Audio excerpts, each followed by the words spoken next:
গায়ের রেট সে তো না দেয় না বেচে না। আপনার গায়ের মূল্যের চেয়ে বেশি টাকা রাখেন। দোকানকে চালাতে চান না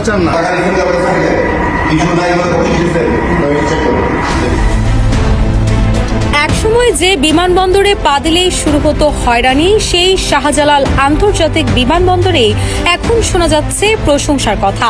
প্রবাসীদের মুখে মুখে ঘুরছে একটাই নাম, ম্যাজিস্ট্রেট নওশাদ। কিন্তু প্রশ্ন একটাই, কে এই ম্যাজিস্ট্রেট নওশাদ, যার হাতের ছোঁয়ায় বদলাতে শুরু করেছে পুরো এয়ারপোর্ট? দায়িত্ব নেওয়ার পর থেকেই মাঠে নেমে সরাসরি নজরদারি, তাৎক্ষণিক অভিযান আর জিরো টলারেন্স নীতিতে তিনি যেন নতুন এক বাস্তবতার ইঙ্গিত দিচ্ছেন।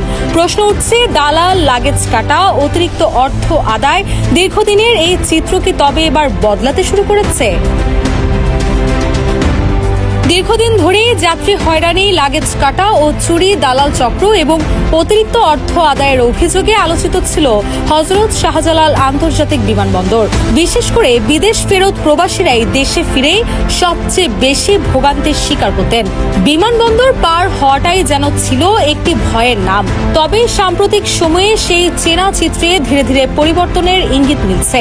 দায়িত্ব গ্রহণের পর থেকে সদ্য নিয়োগপ্রাপ্ত এয়ারপোর্ট ম্যাজিস্ট্রেট নওশাদ খান কাগজে কলমে সীমাবদ্ধ না থেকে সরাসরি মাঠে নেমেছেন।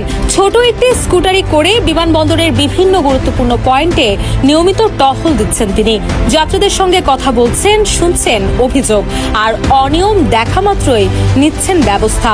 প্রশাসনের এই সরাসরি ও দৃশ্যমান উপস্থিতি বিমানবন্দরের কর্মকর্তা কর্মচারীদের মধ্যেও একটি স্পষ্ট বার্তা দিয়েছে, অনিয়মের বিষয়ে আর ছাড় নেই।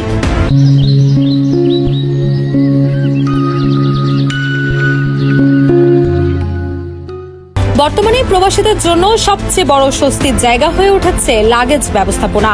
দীর্ঘদিন ধরে লাগেজ কাটা, চুরি কিংবা ভাঙচুরের অভিযোগ থাকলেও দায়ীদের শনাক্ত করা কঠিন ছিল।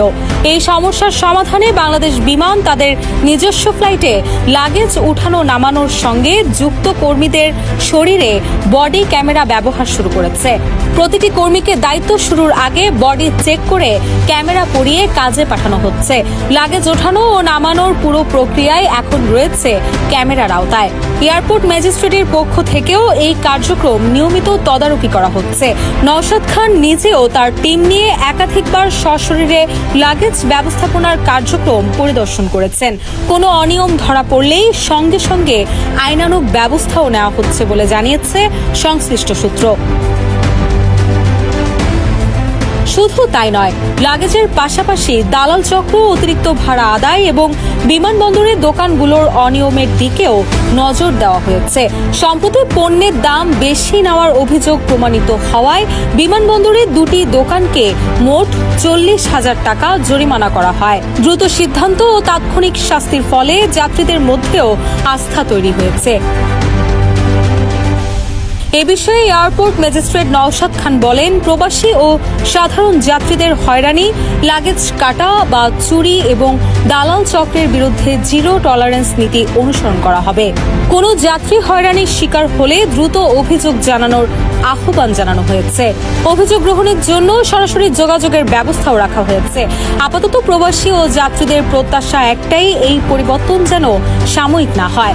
ম্যাজিস্ট্রেট নওশাদ খানের মতো উদ্যোগ যদি ধারাবাহিক থাকে, তাহলে হযরত শাহজালাল আন্তর্জাতিক বিমানবন্দর নতুন পরিচয়ে দেশের ভাবমূর্তি উজ্জ্বল করতে পারে।